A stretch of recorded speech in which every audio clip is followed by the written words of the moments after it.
All right, here we go.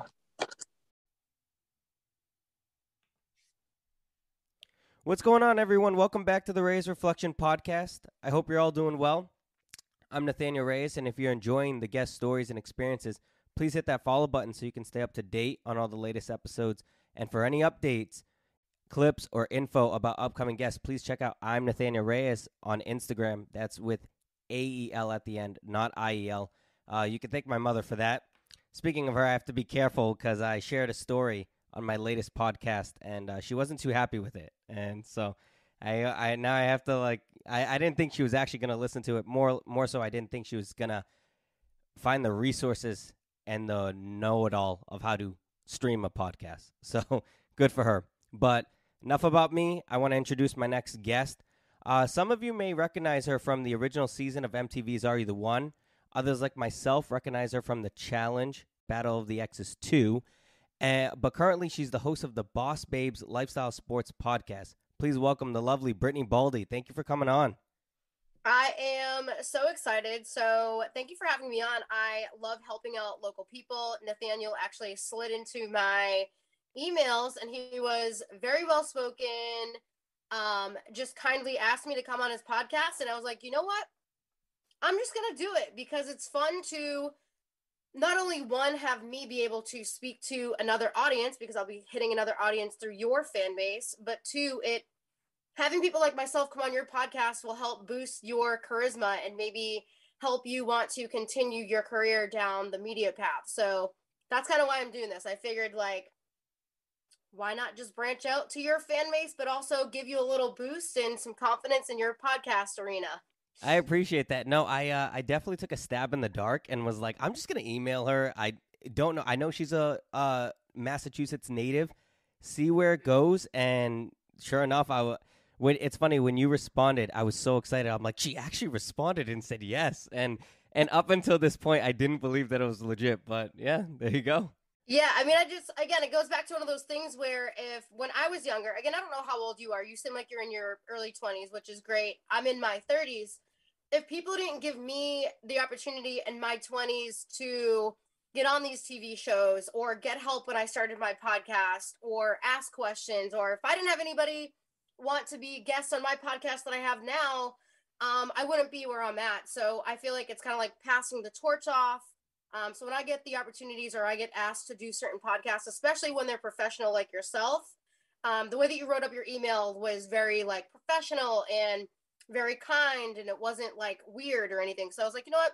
I'm just going to do it. I remember saying it to Ryan, my fiance.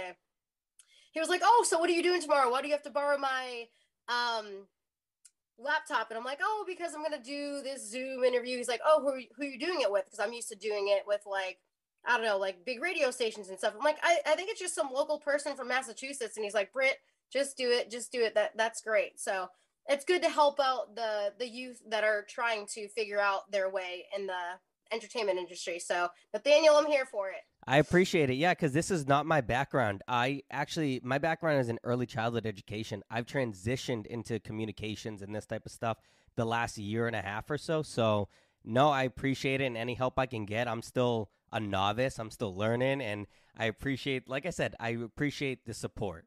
So I got to ask you first thing, how do you pronounce your last name? Because I've always known you as Brittany Baldi, but how do you say it? So my actual last name is Baldassari. And as you mentioned, I am from Massachusetts. Both of my parents are from East Boston. My dad is very Italian, so that's where you get the Baldassari from. And my stage last name is Baldi, so Baldi. The reason why I did that, and I'll give you guys some backstory on that, I went to Suffolk University. It's a college in Boston. And when I was in school, I know you mentioned your major is totally different. Same thing with me. So when I was in college, I majored in psychology and sociology. So the whole time I was getting my degree in criminal justice, I was training to potentially be a criminal justice lawyer, or I was going to be a therapist. I do actually have my degree, which is awesome. But then while doing all that, I started getting into swimsuit modeling and getting on TV. So I kind of had these different, I wouldn't call them aliases, but it was almost like me trying to hide the fact that I was swimsuit modeling on the side, Right. while also trying to become this college student. So if people went to go Google me, it wasn't like, oh, Brittany Baldessari's in swimsuits. It was like, oh, Brittany Baldi. So that was kind of like my little thing that I did back when I was in college, like 10, 12 years ago. I know I'm dating myself. But now it doesn't matter as much. I just kind of kept that last name. Obviously, legally, it still is Baldessari. But I'm changing my last name to Dull come this November, baby. Yeah, Mr. and Mrs. Ryan Dull. I know. That's awesome. That's good news. So you said you went to Suffolk? I did actually go to Suffolk. Student loans are sucky, so I'll give some tips on that if you guys want to talk about that. But still currently paying student loans 10 years later, and it's horrific. But yeah, I did go to Suffolk. Love that I got my degree. I like to tell people I've never actually used my degree in the sense of like I never became a therapist. I never really like became a lawyer, but like I feel like I use my degree in everyday life, in the sense of being professional or having fun or being able to read people, because the sociology degree is like the study of human behavior. Right. Yep. So whenever like I feel like back in the day I would be able to like figure out ex-boyfriends and stuff if they were lying because of my degree. So well worth it. Well worth it. Yeah, look at you're using it. You're using it for your day-to-day life. Yeah. I went to Wheelock College in Boston. Okay. And Nice. I went for early childhood ed, worked with kids, and I love that you think I'm a lot younger. I'm actually I'm 28. So yeah, no, a lot You're still in your 20s. Yeah, no, but you're not the. I get told I'm like, one time I said that to someone, they're like, no way, you look like you're 18. I was like, all right, I'll take it. When I'm 45, it's gonna pay off, so I'll take it now. Yeah. Right? Exactly. It pays off. Like even me when I was younger, I hated that I looked so young because I was like 21 and I was constantly getting carded. Yeah. And I looked like I was 16 when I was 21, and now I'm in my 30s. I still look pretty young, and I'm like, yes, woo! I'm into it, especially when I don't have any makeup on. Like now, like I'm just in like you said, a freaking Lion King t-shirt, no makeup, hair not done. You could easily look like you're in your early 20s or late teens. So yeah. Nathanael, we're here for it. Yeah, no, honestly, it's working for us now, and it'll work for us in the future. So we'll take it any way we can get it, right? It's true. I want to transition into this. So obviously, as I stated, you're the host of a sports podcast yourself. Tell me a little bit more about that podcast. Sure. So I started that podcast with one of my good friends, Emmeline Reed. She's actually going to be one of my bridesmaids in my wedding this upcoming November. Super excited for that.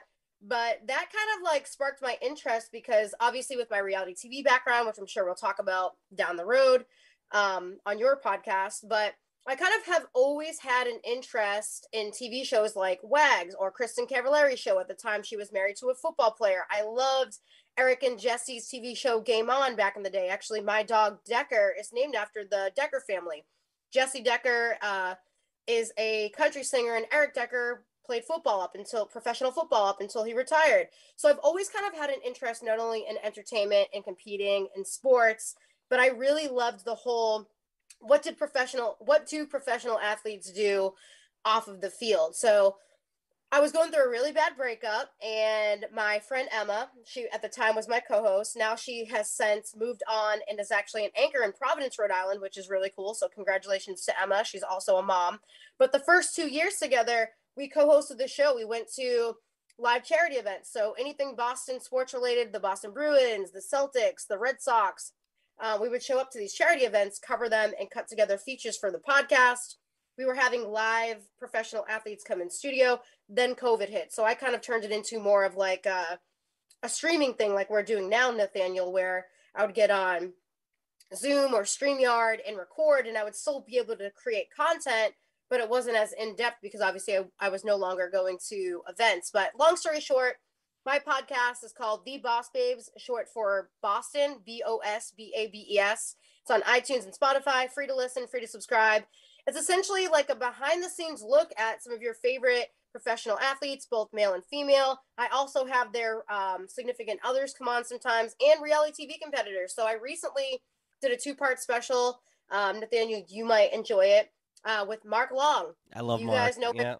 Yeah, so Mark Long from MTV's The Challenge, he's a good friend of mine. Part 1 will drop next week. Part 2 will drop the following week. And he talks all about what he's been doing, moving to Florida with his family, the fact that he's 50 years old and still competing and producing. And we talk all about All-Stars and the fact that season 3 is going to be dropping. So it's a good podcast. And I throw a lot of personal interviews in there with myself. So me just shooting the shit like we're doing now. Been dropping some wedding details and all kinds of fun stuff. There we go. That's awesome. No, that's a nice. Yeah, I did listen to the latest one. So you actually had a bout with COVID too, huh? Oh my gosh, yes. Yes. Oh my goodness. Mine sucked. I had one. I think yours was around the holidays, you said, right? Correct. So I got really sick back around December 7th. So I'm like 2 months out now, thank God. But I had the worst of the worst symptoms. If you guys want to listen to that podcast episode, like Nathanael is talking about, I literally titled it, I Got COVID and Wedding Planning. So it's just the whole episode is a little bit about me talking about the wedding, but it's mostly about me being like, yo, I got COVID. It sucked. Here's some of my symptoms. Here's how I recovered. And I'm still kind of recovering. Like, I put on a little bit of weight. Like, I'm in the process now of like losing some of that weight because I was bedridden for like 3 weeks. I wasn't really eating much. And when I was eating, I was like craving these like really salty foods because I wasn't eating. So when I started being able to get my appetite back, I wanted high fat content. I wanted salt. I wanted sugar. It was like my body was trying to replace everything. But at the same time, I was replacing all those fats and salts and sugars, but I still didn't have like the energy to go work out. I wasn't able to catch my breath, so I couldn't go for like a walk or a run.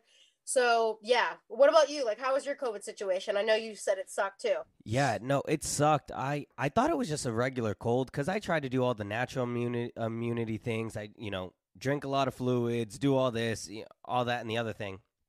And all of a sudden, one day, I was like, oh man, like I'm feeling lousy. And when I get sick, it hits me like a ton of bricks. It just hits me. So all of a sudden, I was like sniffling a lot. And it's funny you say you're still recovering because I feel like I am as well. I still short of breath, my nose, all like can hardly breathe. And all of a sudden, it was. And here's another thing I wanted to share about it. I feel like it. I feel like it has mixed personalities because I got hit by a different symptom every single day. Same. One day it was soreness. The next day it was headaches. The next day it was loss of taste or smell. So it just was really bizarre, and I got hit with every single thing. And similar to you, it honestly was a 2.5 experience where I was like, finally like, okay, now I feel 85, 90% like myself, but I still do feel like that, like, it's almost like a jet lag feeling. You almost feel like it's still lingering. It's so hard to explain. It really is. It's a complicated disease. It really is. Yeah, it's weird. Like, even for me, like, I think I mentioned it in my podcast episode where I feel like I've had COVID 2 other times prior because, again, I've been traveling. I live my life. Like, I'm not living in a bubble. I feel like at some point, everybody at this point, it's been over 2 years. Unless you're literally living in a bubble, having all your stuff shipped to you and not leaving your house and having nobody come over, everybody has either probably come in contact with COVID or the flu or whatever, or they've had it and they're either asymptomatic or they just have really good immune systems and they're not getting as sick. But in my opinion, I think I've had it a few other times, and this time it just really hit me really badly and it sucked. So yeah, I hope that I never experience that ever again, or if I do get it, I hope it's like more like the flu in the sense where I recover from it faster and it's just like a stuffy nose or a headache. But yeah, it was bad, and I'm still dealing with like the fatigue. I get the shortness of breath. Get a little bit of like panic attacks here and there, and I think that's just because it's almost like PTSD. You're like, I don't want this again. So yeah, definitely shitty. And I know you're not the only one. I know I'm not the only one. A lot of people, again, my own opinion, but I feel like 99.9% of the population has A, got it, or B, come in contact with it. I mean, it's just the nature of the beast at this point. Yep, absolutely. So who did you have for the Super Bowl? Oh my gosh. So that's an interesting question. For me, to be honest with you, I wasn't really, and obviously I have a sports podcast. Obviously I enjoy sports, but I will say I wasn't really rooting for anybody in particular. Okay. Only because I spent some time, I lived out in LA for a good chunk of time after my reality TV bubbles that I was involved in. But like, didn't really follow the Bengals. Obviously, I'm not really a fan of that team. Not to say that I don't care about the team, but I just never really followed them. And as far as the Rams go, I've always been a Cooper Kupp fan. I love following him and his wife, Anna Marie. And props to Stafford out there for being considered an older quarterback like a Tom Brady and still crushing it. But again, I wasn't really rooting for anybody in particular. Obviously, I enjoyed watching it. I love watching the Super Bowl every year. But for me, it was just very odd. One, not having the Patriots in the Super Bowl the last couple of years because, Yeah. being from Massachusetts, we're so used to having the Patriots in there. And then not only that, having Tom Brady retire a few weeks before, it's kind of like, one, we don't have the Patriots. Two, Tom Brady's not in the Super Bowl. So why am I even watching this? I feel like I watched it more so because I wanted to see Snoop Dogg and Eminem perform type of vibe, that halftime. It's funny. That halftime show really. I felt like it was a vibe for like people around our age. Like it was like this is like what I grew up with, and I was loving it. I was loving it. I participated in a hang, and I don't know if you've heard of it. It's called Let's Hang, and I did that, and I actually saw Johnny Bananas on it, and I had told him that you said that you were coming on. He was like, "Oh my gosh, you got to send me the link when it comes out," because he goes, "I remember Brittany, yeah." So that's awesome. So you said that you kind of do the sports podcast, not kind of, you do the sports podcast now. Where did your love of sports come from? So I've always kind of been an avid fan of sports, even when I was younger. I started off playing softball, and field hockey. I was on the varsity teams when I was a kid. My dad got me heavily into sports when he was, I'll say younger because, he had me not fairly young, but he was in his 20s. So I would say my dad was in his late 30s, but he was still very active, back in the day. He's still now works out, is in pretty good shape. He doesn't eat the healthiest. So Ryan and I like to joke around and say on the outside, he looks great. On the inside, he probably looks like crap. Hopefully my dad pulls it together. But yeah, my dad played softball when he was younger. He played baseball. He was into street hockey. We always kind of like would watch the Bruins games or sit down and watch all the player trades going on with like the Red Sox. So like, I feel like my dad fully ingrained sports into us and being active as a young kid. Same thing with my brother, my sister. My sister horseback rides and still does. My brother played ice hockey. I truly believe if he stuck with it, he could have went pro. So all of us have just been very active and competitive from a young age. Even like we just talked about college. I feel like aside from sports, even with like working, I was always very competitive. I was like, okay, what's the next thing? Like, how do I one up this? Or how do I one up myself or one up this person? So I feel like some people are just naturally born competitive, and that was my thing. And like I mentioned, I always enjoyed watching TV shows like Game On with Eric and Jesse. So yeah, I just always really enjoyed sports, watching them, being a part of them, like the Super Bowl. Always enjoyed it. Yeah, just an all encompassing. You just always were a fan of it, and you playing yourself. Yeah, no, that's good. That's cool that you were able to translate what your dad kind of projected onto you as a positive interest, and then you took that on, ran with it, played it yourself, and then yeah, like I said, I want to get us into the competitive nature because I know you were on the challenge, and so last question about this: what's your favorite sports to watch? You know, NFL, MLB, NBA, NHL, hell, MLS. I don't know. What's your favorite to kind of just sit down and watch? So pre-COVID, I don't know what happened like during COVID when everything shut down and there was no sports. I feel like that really hit me hard. And I kind of was like, it was almost like an awakening for me because I feel like I relied on sports so much in the sense of, like when you watch sports, it's kind of like, it's an experience. You're going to go make plans to go to the bar with your friends and you're going to have a beer, you're going to have some wings, or you're going to go to a game and enjoy that whole live, like in person, like people cheering and rooting. And I feel like when COVID happened, it was kind of like wow, there's really no sports for 6 months or 7 months. So I feel like that kind of like fine tuned me. And I was like, it almost like made me realize like I didn't necessarily need sports, but I liked sports. So the reason why I'm bringing that up is pre-COVID, I enjoyed watching most sports. Basketball. I was actually the on-court host for the Maine Red Claws, which was the Boston Celtics affiliate team. So I was always at those basketball games up until COVID.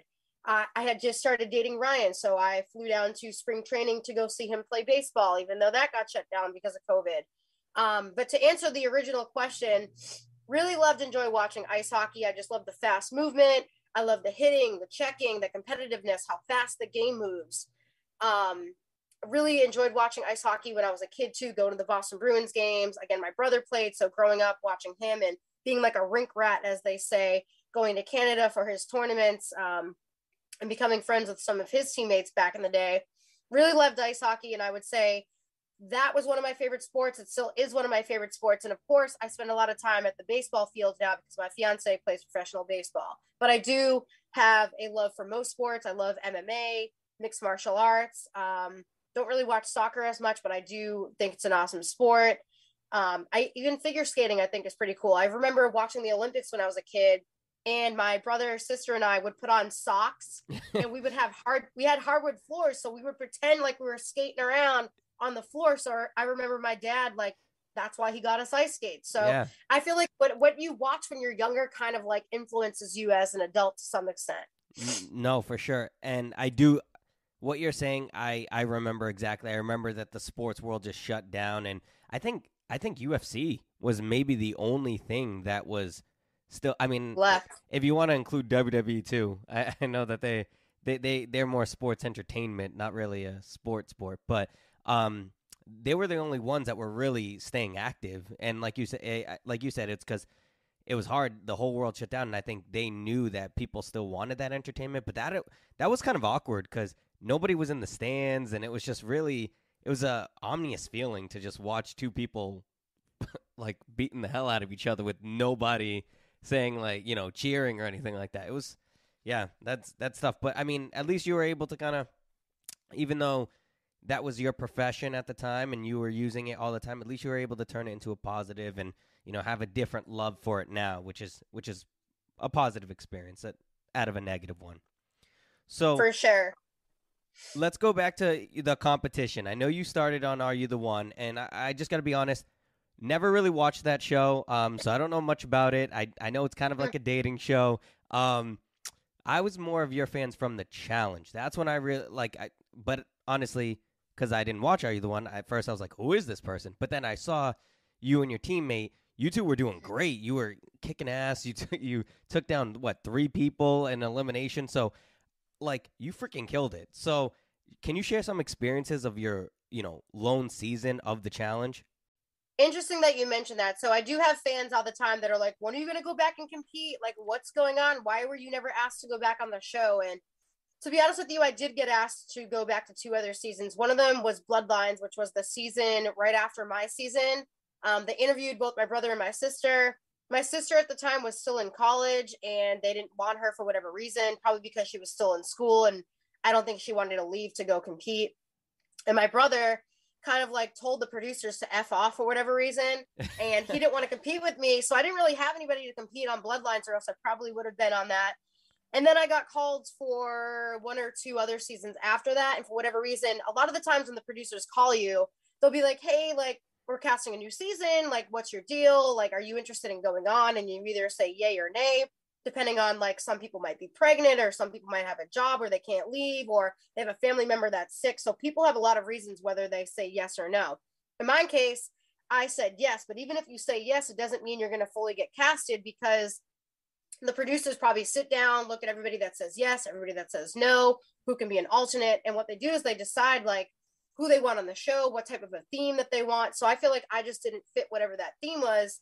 Then after that, MTV started having so many people from different TV shows. Like, they started bringing in people from Big Brother and Lord knows what other TV shows. So I feel like people like myself, people like Mark Long, like we just talked about, a lot of us that have been on the show or have been on multiple MTV shows started to get, like, I'll use this term loosely, but like drowned out, in the sense where so many other new talent were coming in from talent pools that we kind of were like forgot about, which is why I'll bring up my friend Mark Long, which is why he started MTV All-Stars on the OGs of OGs, which hopefully I'm on a season of that at some point. Mark and I have talked about that too.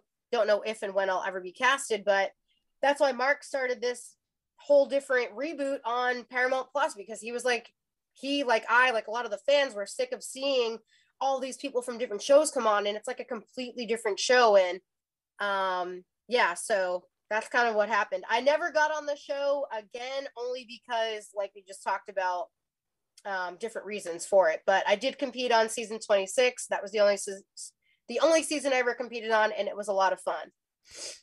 I see what you're saying, because as a fan, I see that too. And now it's becoming, you almost see the slow transition of it's whoever was casted originally with MTV versus everyone else. Like, the Are You the Ones, the Road Rules, Real World, all those people kind of like, and then that's who I'm fans of. I'm fans of all the people that were originally casted, and all these new people they come on. It's really hard because I like that you talked to Mark. I'm hoping I see you on. I'm sure you were. I was gonna ask you, and it sounds like that you're all jazzed up for it if the opportunity presents itself. I know you got your wedding, got a bunch of other stuff going on too. So if the opportunity, it seems like if the stars line up, you may take another crack at it. Would you want to do the All Stars or would you want to do the flagship show?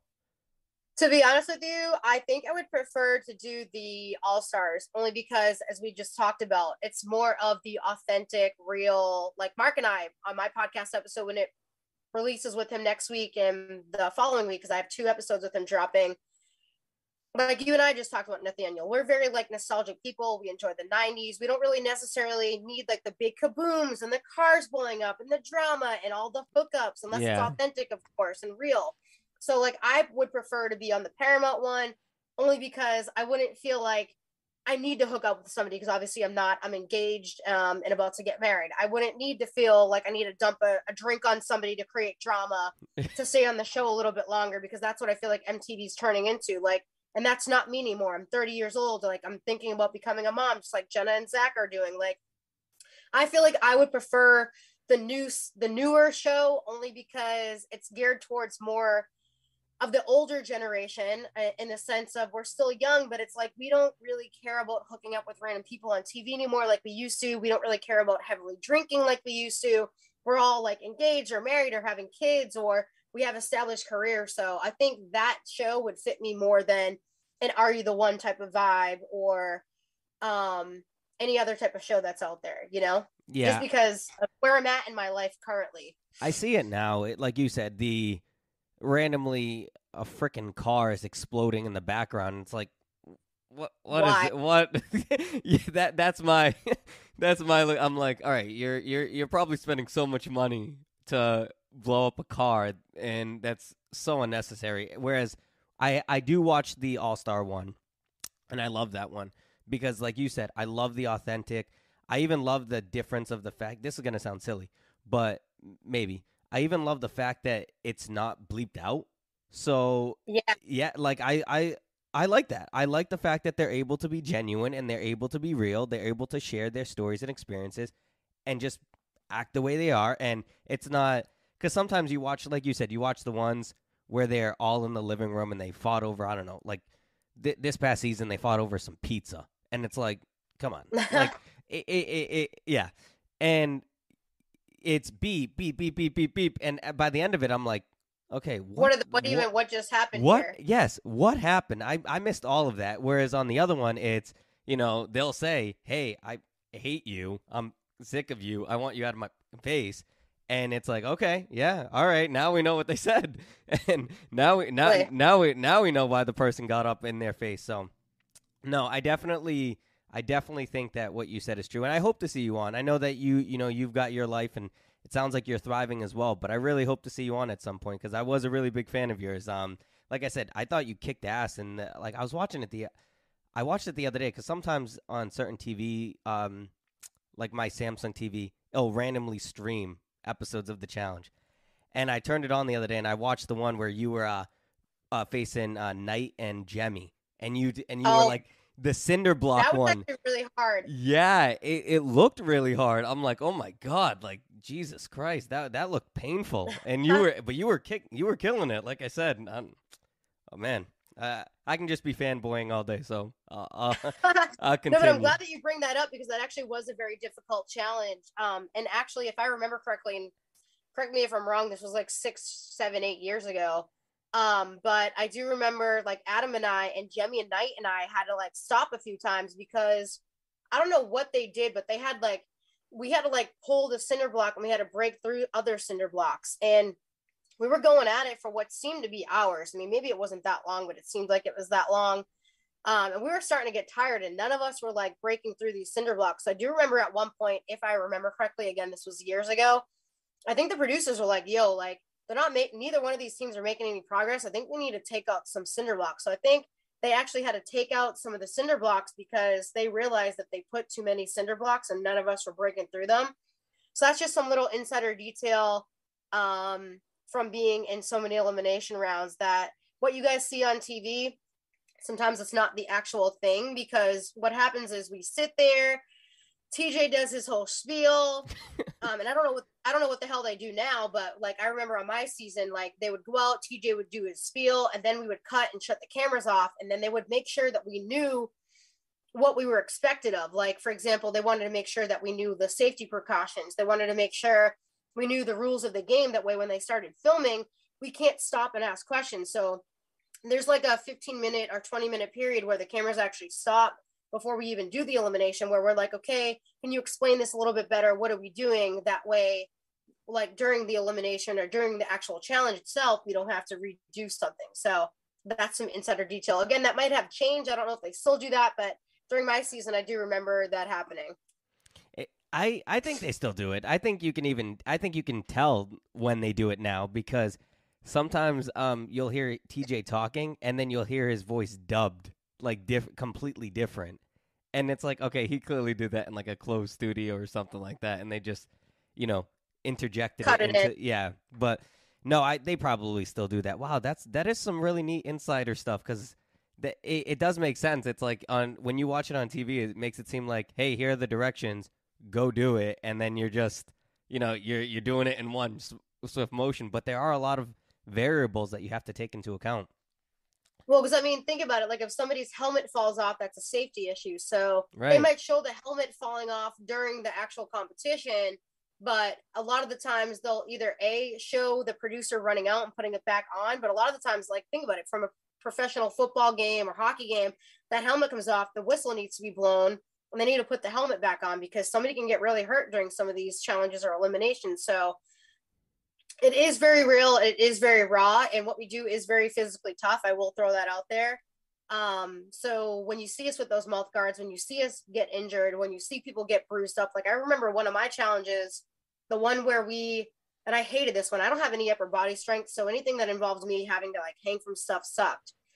We had to do one where we had to hold on. I think it was like me, Sarah Rice, and Jordan, I believe, and Adam, my partner, holding on to those like spinny things, and we held on and fell like 40 feet or something into the water. The whole right side of my leg and up against my rib cage and my arm was so bruised from just like slapping that water, because you're high. Like they don't, and I guess I'll swear, but they don't fuck around. Like what you see us, we really up 40 or 50 feet high, or whatever the safest height is without us getting killed, of course. Yeah. Yeah, so I mean, we don't have safety nets. We don't have anything. Like on my season, we tight roped. Dude, we had no safety net. So if that freaking harness broke while we were tight roping across those skyscrapers, one of us would have died like right on the site. And that's why we sign our lives away with these crazy contracts, because MTV and Bunim and Murray probably don't want to be held liable, but we do a lot of extreme things. So what you're seeing is very real. I don't know if you're able to share this. I'll ask it. Do you get paid per episode? I read something is that true? So I can talk about it now. Again, I haven't been on a show in forever, so I don't really care. And again, my answer might be different from what happens now. Right. I don't know if people get paid per episode. I did get paid per week. And as a rookie, you don't get paid that much. I don't even remember if it was $500 or $1,000. I honestly do not remember exactly what it was. But again, this was 6, 7, 8 years ago. Things could have changed. But I do know for a fact that the longer you're on the show, you get paid more money. For example, like Nani, Johnny Bananas, CT, they get paid, and I don't know their exact figure, but they get paid X amount just to show up, which rightfully so. Like they're faces of the brand. Like they've done multiple seasons, they're on commercials. They're again, like the faces of the brand, just like Tom Brady gets paid more than the rookie on the Patriots or the Tampa Bay Buccaneers, that type of a vibe. So yes, we do get paid. Again, everybody gets paid differently. And you end up winning prize money, so you can get what you're getting paid weekly or daily plus whatever your prize money is. So it is a pretty good payout if you happen to be somebody that wins the prize money. Wow, yeah. And then Uncle Sam I'm sure Uncle Sam goes and takes his cut of it. Yeah. Oh, that sucks. Yeah, that was going off of Are You the One? That was a dating show that I did before going on the challenge. Yeah, we each won $50,000, and I'll say that loosely because yeah, after Uncle Sam came and scooped up his half, I ended up getting like $33,000, which when you're in your 20s, like 23, 24, however old I was, that was like one of the biggest checks I've ever seen in person. I was like, wow, like this is so freaking cool. But in reality, it's like I lost like $25,000 because of taxes. Yeah, terrible. And like you said, now that you're a little older, a little wiser, you're like, okay, wait a minute, that's really not that much money. Like, I hear you. I hear you. But at the time, like you said, as a 21-year-old, you win that, you're like, holy shit, this is great. Like, you think you're going to retire off of that, you know? It's true. And you think like I took a lot of that money and I moved out to Los Angeles for a couple of years. A lot of my money got spent out there because rent is very expensive, gas is very expensive, food is very expensive.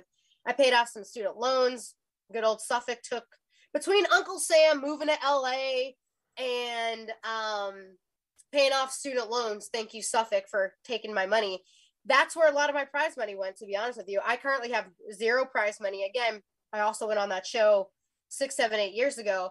Now, if I won prize money, whether it was 30 grand, 20 grand, or $500,000, you think a lot differently when you're older. So I would take a good portion of that and learn to invest it. I would buy studio equipment. Like when the older you get, like the more wise you get in the sense of like, you're not going to go out and get a brand new car. You're not going to go get a gold chain. You're not going to buy a pair of Gucci shoes. Could you? Yes. But it's like, why, when you could be investing money and making more money, or buying a new microphone like you have, Nathanael, to make yourself more money and jumpstart your career. So if I do go on another TV show and if I win prize money, it won't be spent on things like moving out to LA or student loans. Well, because I've paid off a lot of my student loans at this point. Yeah. Too. I saw something on social media the other day, and it's what you said. It's your perspective. I saw something that said, you know, $100, and it was like, oh, I'm gonna go hang out with my friends, and then it was like, oh, or I can start a side hustle. It's just the difference of perspective on it, which everyone deserves. And priorities, right? Everyone deserves a night out with friends. I'm not saying that you can't do that, but and then there was another one that was like $5,000, start my own business. Oh, $5,000, go on a vacation. It's like, well, you gotta kind of, like you said, like maybe you could invest it, do a side hustle, make some more money. You never know. So no, I think that you're absolutely right. And I hope that we get to see you at some point and win the big money. That'd be great. Speaking of like competition and all that jazz, I know that you said, or I've heard, that you were interested in a Legends of the Hidden Temple reboot. Is this true? Oh, I want to know where you got this info from. That's really cool. So you really follow my stuff. That's great. Yeah, I told you. I told you. I'm not going to do something half-assed. I do 110%. So, like I said, since I switched into this, I'm like doing my communications. I'm doing my research. I do my work. So you like dug deep for that, because I don't even remember like posting that on social media. And if I did, it must have been like either in like an Instagram story or something, but good for you, Nathanael. You're doing your job and I appreciate it. So what happened with that was I'm still with a lot of like casting. I'll get casting emails frequently. Like, and if you're interested, if you want to email me, I can give you some casting websites if you're ever interested in going on a TV show. Yeah, that'd be great. There's like certain websites that like I'll get an email and it'll be like, Dr. Phil is casting for the new show of so-and-so, or Oprah's looking for a couple that's going through a divorce, or whatever the heck the case may be. So like I, again, being a 90s kid, loved the TV show Legends of the Hidden Temple. And believe it or not, here's some insider detail. John A. Mannion, on my season of the challenge, and she's been on multiple seasons of the challenge and on All Stars. Yeah, she recently won. She did recently won. I actually have to slide in her DMs or text her and try to get her on my podcast. She's very busy too. She has a family. But anyways, the reason why I bring her up is I remember being on my season of the challenge and we had some downtime. And if I remember correctly, I remember her saying that one of her first ever shows when she was a kid was one of the original, I don't know if it was the pilot or like the actual show itself, was Legends of the Hidden Temple. So John A. has been competing for a very long time too. But anyways, long story short, being a 90s kid, I've always loved watching the TV show when I was younger.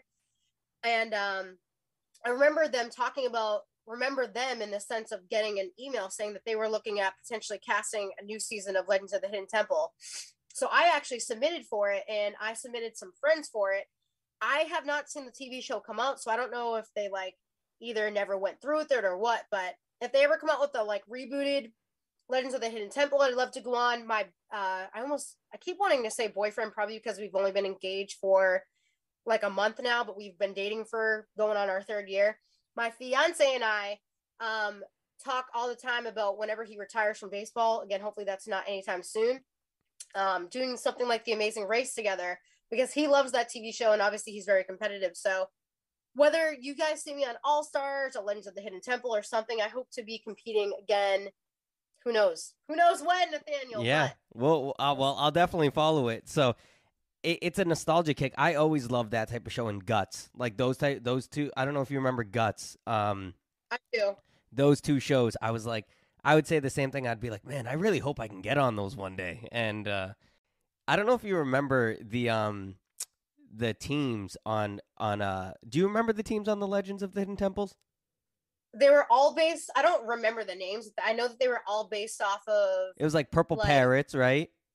Purple Parrots, like Blue Barracuda. It was all based off of animals. Okay. I always like the silver team. I always like the silver team. Yeah, that. And it was like the something monkeys. Like they had like all different. They were all based off of animals, I believe. Yeah, and I loved it because they could like they jumped into that because they were like six or 8 teams, but only 4 of them made it onto like the next one, right, or something like that. So they had to jump in the water, do a small challenge, and then 4 went home right there and then. Yeah, I feel like Legends of the Hidden Temple was like the mini version of like the challenge for like younger kids, but yes, you're not living in a house. Yep, because they did do what is it, questions and stuff like that, like almost trivia. Almost, yeah. So you're right. They did do different elements and stuff like that. Except the thing that scared the hell out of me was, I don't know if you remember this, when they would run into the houses, and then all of a sudden and those the people would jump out. Yes. Oh my God. I'd be like, that would scare me. Guy. As like the creepy tiki guys. Yes. Yeah. The keepers, the legend keepers. Like their job was to protect. Yeah, I don't remember what they were called, but you're right, they were definitely they were dressed in like, for those of you guys that are listening that aren't familiar with Legends of the Hidden Temple, it was like a show back in like the mid-90s. Guts, same thing. I'm trying to think of the other one, Family Double Dare, same type of vibe where like people would go on and compete and do these fun challenges. It was on Nickelodeon, if I remember correctly. And what Nathaniel and I are talking about right now is there was these guys that looked like they were dressed up almost as like these tiki men with like these grass skirts, and they had like these like swords in their hand, and they would just pop out of nowhere and like freak the competitors out. The kids out, the kids, they were kids, so they would just scare the kids. They'd be like, ah! Yeah, and they would grab them too. They would grab them. Oh my goodness. Oh my! I feel like that would never happen nowadays, but no. There's so many things that wouldn't. It's funny you say about like the Nickelodeon was onto something, because if you think about it, a lot of the shows that they did back in the day, for kids, almost emulated for adults. For example, what is it, All That? That was like a kid version of Saturday Night Live, and it was. I loved All That. Yeah, so did I. And then like, because it was like the sketch comedy, I believe. All That, yeah, it was like the sketch comedy. And Kel. Yes. Keenan and Kel, kind of like the same vibe. I loved Keenan and Kel. I loved All That. Like you said, it was the kids' version of SNL. And then, as you stated, the Legends of the Hidden Temple, Double Dare, and Guts was like almost the challenge and Survivor and all that stuff. Yeah. Wow. No, that was cool. It's really cool to reflect back on those things. So, present day, you're engaged, as you were saying, to Ryan Dull, Seattle Mariners pitcher, right? Okay. Well, he's currently, yes and no. So he is currently a free agent. He was with the Seattle Mariners organization last season. He played with the AAA affiliate.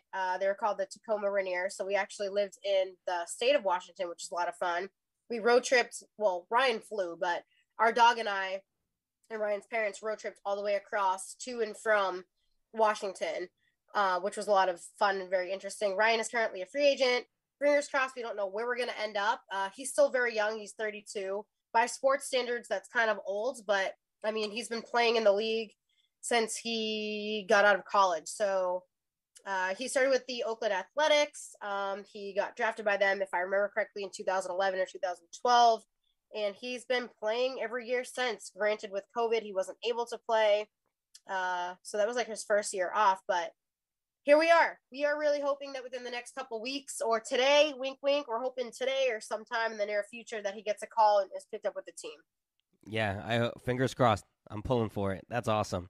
Good for him. That's challenging. And it's funny you say that because there is that stigma. 32, you're like considered on the back nine, but for some people, that could be almost a rejuvenation to their career. You never know because they could still have a good 6 or 7 years to put into it. Wow. So I hope. Was he drafted by the A's? Yeah, so he was drafted by the A's, like I said, 2011 or 2012. I want to say 2012. He's going to be like, Britt, you should know this. What the heck is wrong with you? But yeah, he was drafted back in like 2012 by the A's organization. Obviously, in baseball, people think you just automatically start off with the big league team. That's not how it works. A lot of the times when you get drafted in most sports, like there's some type of an affiliate team. Even with the Boston Bruins, you get the Providence Bruins. With the Celtics, you have they're now called the Maine Celtics, but back in the day they were called the Maine Red Claws. So like there's always like those affiliate teams where if somebody gets injured, they get dropped down to rehab, or they have younger players up and coming and like working on their skills before they get brought up to the big team. So in Ryan's case, he started off with like, I think you start off in single A, then double A, then high A, and then triple A, and then you work your way up to the big leagues. And then sometimes people will stay in the big leagues for the remainder of their career. Or in Ryan's case, like he'll be brought to the AAA team and then he'll be brought up to the big league team. So I feel like a lot of people have these misconceptions that like all pro athletes make a crap ton of money. Yes, some of them do. And I feel like most people think that they're all just playing with like you automatically thought like he was with the Seattle Mariners, when in reality, he never actually even played a game with the Seattle Mariners. He was with their AAA affiliate all season. So it's just that's like the farm system, right? It's their farm system, but they play like they're very competitive. Ryan's team actually won their league division, I believe, if I remember correctly. They're supposed to be getting rings. I don't know when, but it is still very competitive. A lot of it is like, say for example, a player on the big league team gets an injury and they have to rehab. They'll be brought down to that farm league team to rehab and play a couple games. But yeah, it's essentially like it's their farm team. Exactly. I think it's unfortunately the nature of the beast of just how we're moving in terms of as a society, because it's quick, instant gratification. So a lot of people, they watch like NBA and it's like, oh, they're immediately a starter. And it's like, well, that's a few people. That's the collective few. But there are those people that are working hard. They were undrafted or they were drafted late and they're working their asses off to get up and get there. But yeah, I think you're right. I think unfortunately there is this like false thing where sports, it almost, because I think unfortunately sports, like those, obviously I'm talking about the bigger sports channels, they have this good way of making it seem like that, like, you know, $20 million is nothing. You know, like, I don't know if you've seen that when you see, like, when you watch TV at Sports Center and then all of a sudden it said they renewed their contract and they, you know, for 2 years, $20 million. Yeah, you know, $100 million for the next 5 years. It's like, okay, they make it seem like it's like $500, but in reality, It's like, no, that's a crap ton of money, as you said. So, but on different news, your wedding. Any updates on that? I know you have some. I know you shared some of that on your podcast, but any updates? Yeah, so I'll give you guys some updates. So Ryan and I recently got engaged back in January. For those of you that don't know, thank you. So I'm not going to act like everybody that listens to your podcast even knows who I am. So I'll give some backstory on that. Ryan and I have been together for 2 years. We are going on to our 3rd year right now. We custom created my engagement ring. I don't know if you guys can see it, or you can look on my @Brittany Baldi Instagram or Twitter. I've been putting photos up of it. It's very beautiful. Classic. It's very pretty. Thank you. And has like a single stone in the middle and has a diamond halo going around it. The band is very simple. I did not want diamonds on the band. Underneath, or inside, should I say, is engraved the day that we met, which is actually 1/11. Ironically enough, we are getting married on 11/11. We met on 1/11, and he proposed on 1/1. So we have all the, like, we're very spiritual. So, like, and actually Ryan's college number was 11. So we have all the 11s kind of like floating around, and easy to remember our dates because all of the ones, right? We recently went yesterday, and you guys are hearing it first on Nathanael's before I even talk about it on my podcast. We went yesterday and created our custom cake. So we are trying to figure out if we want 3 different flavors or one flavor. We're going to do a baseball/beach theme for our wedding cake.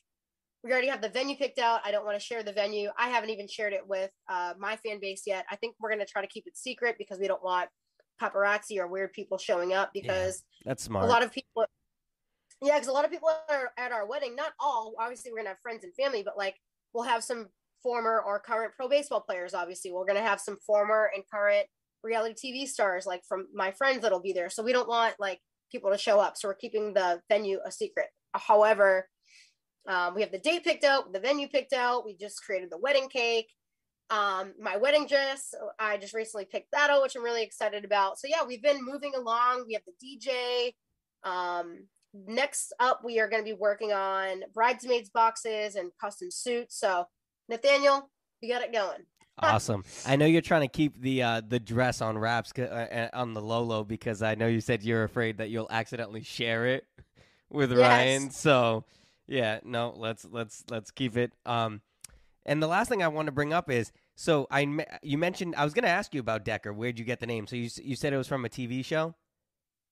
Yeah. So again, going back to the sports theme, I've always loved sports. So our dog's name, I like to joke around and say he has 3, his full name is like all professional athletes. So Ryan gave his middle name is Brady for Tom Brady. So his name is Decker Brady Dull. So Decker, again, Eric and Jesse Decker, Brady, obviously Tom Brady, and Dull, obviously Ryan's last name. So our dog couldn't be any more freaking athletic, and it fits him because he's very energetic and very fun and very playful. I actually just recently shared out a photo of him from when he was a puppy. He just turned 4 years old. Actually, Ryan, ironically enough, proposed on Decker's fourth birthday, which was January 1st of this past year.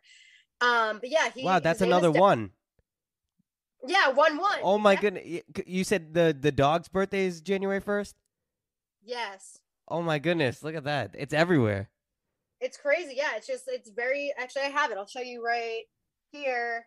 Sorry, you guys are looking at my crotch right now. But this whole like 11/11. I don't know if you guys can see it. Make a wish. Yep. That's going to be the theme of our wedding because of all the 11s that are in our lives.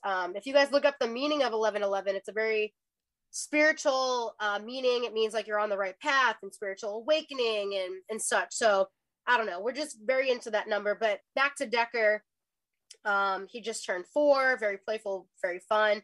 And he's named after Eric and Jesse Decker. And I've never met another dog that's named Decker. So it's kind of cool that he has an original name.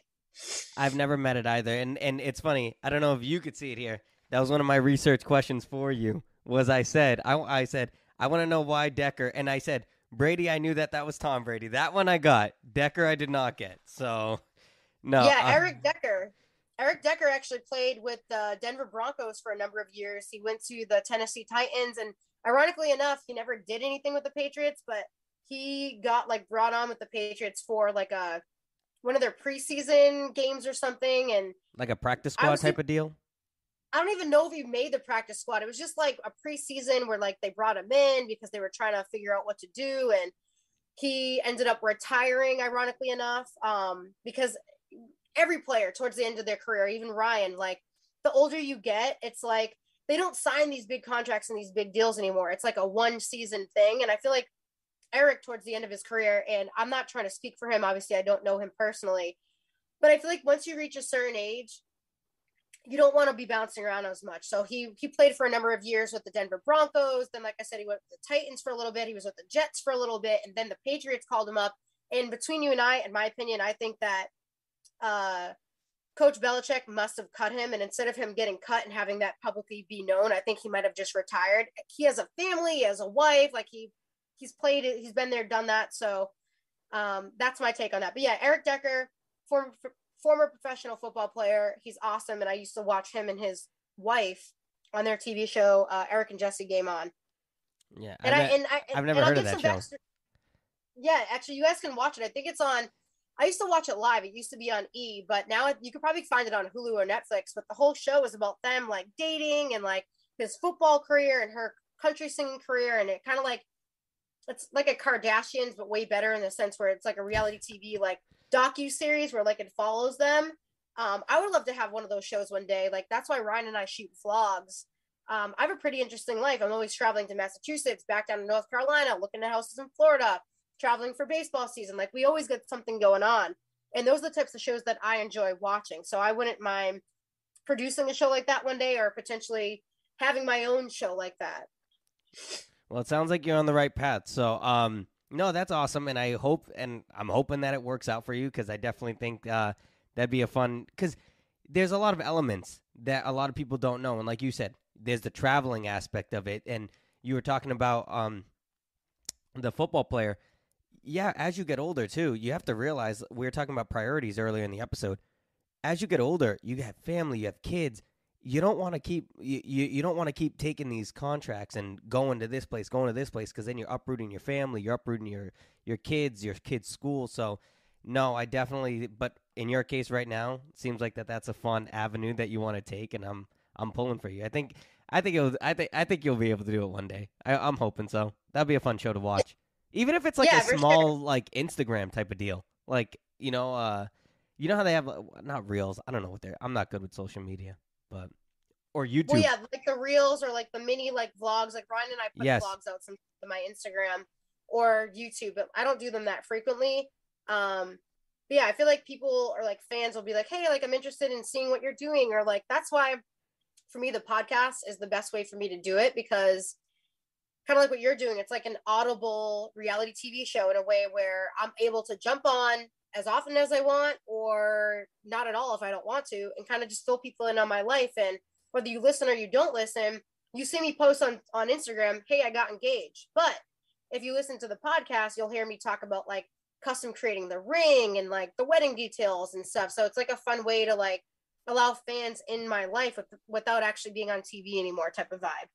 Yeah, no, awesome. So Brittany, again, thank you so much for jumping on the show. I loved having you. It was a pleasure. And good luck. I really, with your engagement and with everything going forward, sounds like you're on the right path. I really am pulling for you, and I really, really do appreciate it. Much obliged of you coming on the show, helping out a rookie. Look at You got to team up with the rookies, right? I love it. Feel free to send me the link. I have no problem sharing it out, especially if you're going to edit it or do whatever. I will 100% do like a swipe up on my Instagram for you. Keep on doing your thing. I love to encourage people on their path. So stick with it. You did an excellent job. I will say that you did a very excellent job and very professional. I like that you did your research. So keep at it.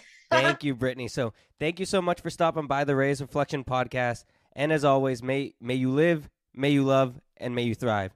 Have a good one.